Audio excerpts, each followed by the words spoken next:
Antigone, page where we left off yesterday. Page where we left off yesterday. 1079. Ode 1. Numberless are the world. This is the chorus speaking. Numberless are the world's wonders, but none more wonderful than man. The storm gray sea yields to his prows. The huge crests bear him high. Earth, holy and inexhaustible, is graven with shining furrows where his plows have gone year after year, the timeless labor of stallions, the light boned birds and beasts that cling to cover, the lithe fish lighting their reaches of dim water, all are taken, tamed in the net of his mind. The lion on the hill, the wild horse windy maned, resigned to him, and his blunt yoke has broken the sultry soldiers of the mountain bull. Words also, and thought as rapid as air, he fashions to his good. Statecraft is his, and his the skill that deflects the arrows of snow. The spears of winter rain from every wind. He has made himself secure from all but one. In the late wind of death he cannot stand. O clear intelligence, force beyond all measure! O fate of man, working both good and evil! When the laws are kept, how proudly his city stands. When the laws are broken, what of his city then? Never may the anarchic man find rest at my earth. Never be it said that my thoughts are his thoughts. What is this saying? Okay, so basically it's saying the chorus is stopping and saying basically that human beings have so much power that they can tame all kinds of animals, and they have so much. Basically, they are, the preeminent animal. Mankind is, and that at the end, right there, it says that right here. Um, when things go wrong, when things are right, they're great. His city stands. When things go wrong, what happens then? When we make laws and when we try to control ourselves, right? And then at the end, never be it said, my thoughts are his thoughts. The narrator, the chorus is kind of saying, we can um, never hope to be a man, but they really are men because it's chorus. Okay. Scene 2. So the chorus starts again. What does this mean? Surely this captive woman is the Princess Antigone. Why should she be taken? And the sentry enters. Remember, the sentry was the guy, was one of the soldiers who was like, I'll go find out who buried Polynices. And the sentry says right here, here's the one who did it. We caught her in the very act of burying. Where is Creon? Just coming from the house, says the chorus. Creon comes. What has happened? Why have you come back so soon? O king, a man should never be so sure of anything. I would have sworn that you'd not see me here again. Your anger frightened me so, and the things you threatened me with, but how could I tell them that I'd be able to solve the case so soon? No dice thrown this time. I was only too glad to come. Here is the woman. She is the guilty one. We found her trying to bury him. Take her, then question her, judge her as you will. I am through with the whole thing now and glad of it. But this is Antigone. Why have you brought her here? She was burying him, I tell you. Is this the truth? I saw her with my own eyes. How can I say more? The details. Come, tell me quickly. Real quick, take a look at this side note. The dramatic irony. How might the century statement, a man should never be too sure of anything, apply to Creon? Well, we don't know this yet, but a lot of people know that Creon is extremely sure of everything because of all the laws that he put down after he took over as king. But that's not so important. Okay, the century starts right here, and he says in line 22, it was like this. After those terrible threats of yours, king, we went back and brushed the dust away from the body. The flesh was soft by now and stinking, so we sat on a hill to windward and kept guard. No napping this time. We kept each other awake, but nothing happened until the white round sun whirled in the center of the round sky over us. Then suddenly, a storm of dust roared up from the earth, and the sky went out. The plain vanished with all its trees. There's Antigone, and there's Creon. In the stinging dark, we closed our eyes and endured it. The whirlwind lasted a long time, but it passed, and then we looked, and there was Antigone. I have seen a mother bird come to a stripped nest, heard her crying bitterly, a broken note or two for the young one stolen.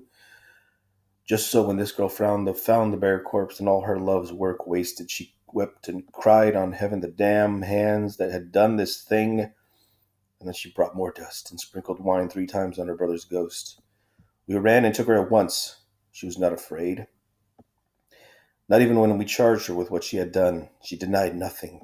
And this was a comfort to me, and some easiness, for it is a good thing to escape from death, but it is no great pleasure to bring death to a friend. Yet I always say there is nothing so comfortable as your own safe skin. Okay, look at this note right here. How does the sentry's speech create sympathy for Antigone? Well, the fact that he described her almost as a bird who comes back to a stripped nest, and the sensory details of the imagery of the dust settling and her by herself. I mean, it creates sympathy. You can tell she's coming back almost to somebody she loved. It's her brother, obviously. Okay, this line right here. Creon dangerously says, "And you, Antigone, and sorry, with your head hanging, do you confess this thing?" "I do. I deny nothing." "You may go.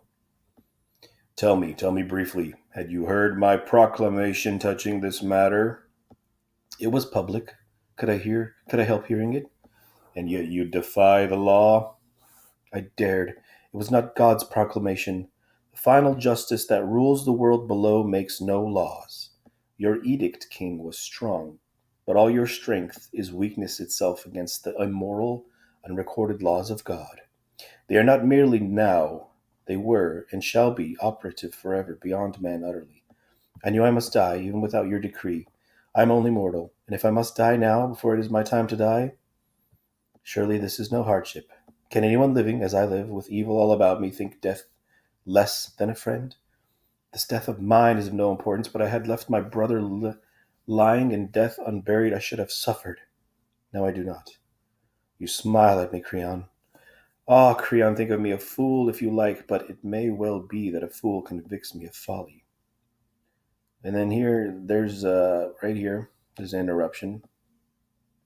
By the way, so what does Antigone believe is the supreme law? What is her attitude toward death?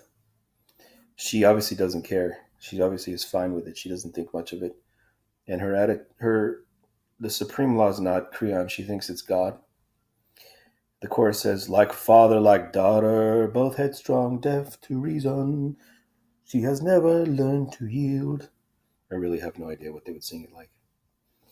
Then Creon says, "She has much to learn. The inflexible heart breaks first, the toughest iron cracks first, and the wildest horses bend their necks at the pull of the smallest curb. Pride in a slave? This girl is guilty of a double insolence, breaking the given laws and boasting of it. Who is the man here, she or I? If this crime goes unpunished, sister's child, or more than sister's child, or closer yet in blood, she and her sister win bitter death for this. Go, some of you, arrest is mean, I accuse her equally. Bring her, you will find her sniffling in the house there. Her mind's a traitor, crimes kept in the dark cry for light, and the guardian brain shudders. But how much worse than this is brazen boasting of barefaced anarchy." That's a lot of B's right there. A lot of alliteration right there. Obviously, it's a threat. Antigone's a threat to Creon's manhood because he thinks to himself, like, who's the man? I'm a man. She's not a man. I can do what I want. And then obviously, but they're related, so there's a problem there. Antigone says, "Creon, what more do you want from my death?" "Nothing. It gives me everything." Ooh.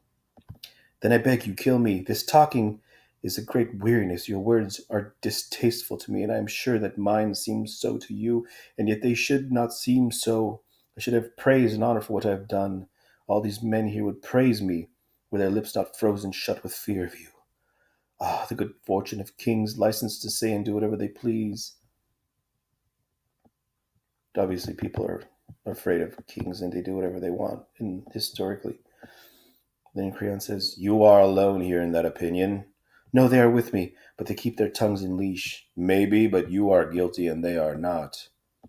"There is no guilt in reverence for the dead." "But Edicles, was he not your brother too?" "My brother too." "And you insult his memory?" "The dead man would not say that I insulted." "He would, for you honor a traitor as much as him." his own brother, traitor or not, and equal in blood. He made war on his country. Edicles defended it. Nevertheless, that our honors do all the dead. But not the same for the wicked as for the just. Oh, Creon, which of us can say what the gods hold wicked?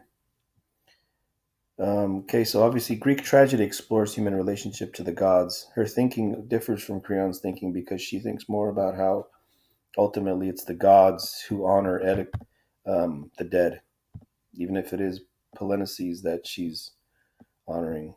There's an actress. An enemy is an enemy, even dead. It is my nature to join in love, not hate.